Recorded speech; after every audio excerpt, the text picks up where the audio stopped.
Video like जरूर कर लीजिए और ऐसे वीडियो लगातार फ्री में पाने के लिए चैनल को तुरंत सब्सक्राइब कर लीजिए और बेल आइकन को जरूर टैप कर लीजिए ताकि आगे भी सारे वीडियो आपको मिलते रहे। यूट्यूब में फॉलो करते हैं तो प्लीज ये वाला फ्री टेलीग्राम चैनल जरूर ज्वाइन कर लीजिएगा। सारे नोटिफिकेशन सारे अपडेट यहीं पे आते हैं, ध्यान रखिए। Hello everyone, welcome to state PCS preparation by study for civil services. हमने ऋग वैदिक कल्चर पढ़ लिया था और पोस्ट ऋग वैदिक कल्चर या पोस्ट वैदिक कल्चर हम पढ़ रहे थे। उसमें हमने सोशल लाइफ और उनके वर्ण सिस्टम ये सब कुछ पढ़ लिया था। आज हम स्टार्ट करने जा रहे हैं ये कंडीशन ऑफ वुमेन। वुमेन की जो कंडीशन थी पोस्ट वैदिक कल्चर में या पोस्ट वैदिक पीरियड में, वो कैसी थी, क्या वो डिक्लाइन हुई या और अच्छी हुई। ठीक है, तो चलिए स्टार्ट करते हैं आज का session. The condition of women declined compare to Rigvedic period. ये एक इंपॉर्टेंट है कि पोस्ट वैदिक में जो है ऋग्वैदिक पीरियड के कंपैरिजन में वुमेन की कंडीशन डिक्लाइन हो गई, मतलब और खराब हो गई। ठीक है, ऐतरेय ब्राह्मण के अनुसार क्या होता था कि डॉटर को, पुत्री को ही सारा कारण माना जाता था सौरोस का, कि दुख का, सारे दुखों का कारण डॉटर है। और मैत्रेय संहिता के अनुसार 3 सबसे बड़े इविल हुआ करते थे, मतलब सबसे जो है 3 एक तरीके से कह सकते हैं कि इविल चीजें इंसान की लाइफ में क्या होती थी उस टाइम। एक होती थी विमेन, औरत, एक डाइस मतलब जुआ, और एक शराब लिकर। ठीक है, तो 3 चीजें जो इंसान की घातक या सबसे ज्यादा इविल मानी गई वो कौन कौन सी थी।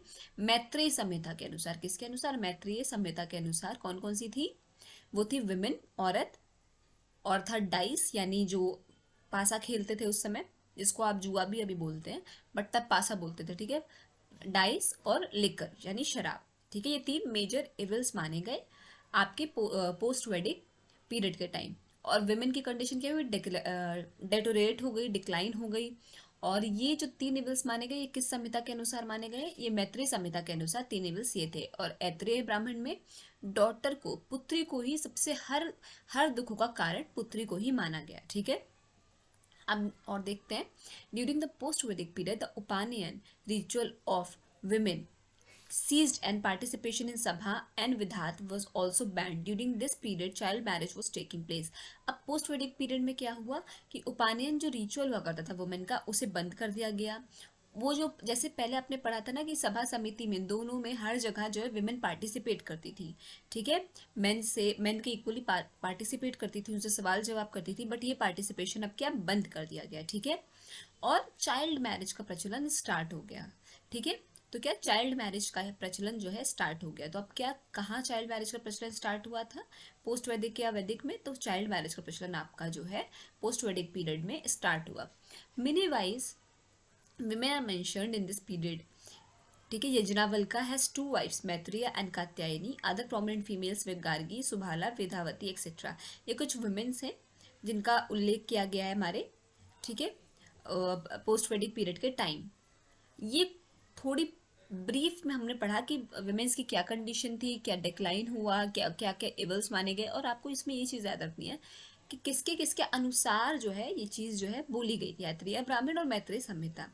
अब आ जाते हैं गोत्र कस्टम पे। ठीक है, तो देखिए गोत्र कस्टम जो है वो लेटर वैदिक पीरियड में ही स्टैब्लिश हुआ। उससे पहले गोत्र का मतलब क्या होता है। ठीक है, गोत्र का मतलब होता है गोष्ठ या काउ पेन, जहाँ पे सारी कैटल्स या सारे काउस को जो है रखा जाए, उसे क्या बोलते थे, गोष्ठ या। ठीक है, बट इसका मतलब ना धीरे धीरे चेंज होने लगा जैसे जैसे टाइम बीता, कॉमन एंसेस्टर्स जैसे जैसे टाइम बीता तो क्या हुआ, इसका मतलब डेसेंट ऑफ कॉमन एंसेस्टर्स, मतलब जैसे हमारे पूर्वज कौन थे उनके अनुसार जो है हमारा गोत्र डिसाइड होने लगा। ठीक है, after this the practice of marrying out of गोत्र स्टार्टेड। इसके बाद क्या मैरिज स्टार्ट हुआ कि आउट ऑफ गोत्र, अपने गोत्र से बाहर शादी करना, जो कि अपने गोत्र वालों को जो है एक तरीके से सिबलिंग्स, भाई बहन माना जाने लगा। ठीक है, इस वजह से आउट ऑफ गोत्र शादी करना स्टार्ट हुआ। Marriage was prohibited in the same गोत्र। तो सेम गोत्र में शादी प्रोहिबिट करने का मतलब यही है कि बायोलॉजिकल कारणों की वजह से वो कैसे माने जाने लगे, वो भाई बहन माने जाने लगे, सेम ही परिवार के माने जाने लगे। अब सेम परिवार में तो शादी नहीं हो सकती ना, इस वजह से मैरिज आउट ऑफ द गोत्र स्टार्ट हुआ। वरना अगर आप पहले देखेंगे तो पहले गोत्र का मतलब होता था काउ पैन या फिर जो है जहाँ पे आपका कैटल्स रखे जाए। बट वो टाइम के साथ साथ ये चीज़ें चेंज हो गई और गोत्र कस्टम हमारा ये हो गया कि हम किस गोत्र के हैं, किस एक तरीके से हमारे पूर्वज कौन थे उनके अनुसार फिर मैरिज का प्रावधान बदला कि हम आउट ऑफ द गोत्र शादी करने लगे। उससे पहले हम सेम गोत्र में ही शादी करते थे। ठीक है, तो ये था आज का लेक्चर। आई होप आपको समझ में आया हो। कोई भी डाउट हो तो प्लीज़ कमेंट सेक्शन में कमेंट करके ज़रूर बताइएगा। और अभी तक अगर आपने चैनल को लाइक शेयर सब्सक्राइब नहीं किया है तो प्लीज़ कीजिए और बेल बटन को प्रेस करना ना भूलिए।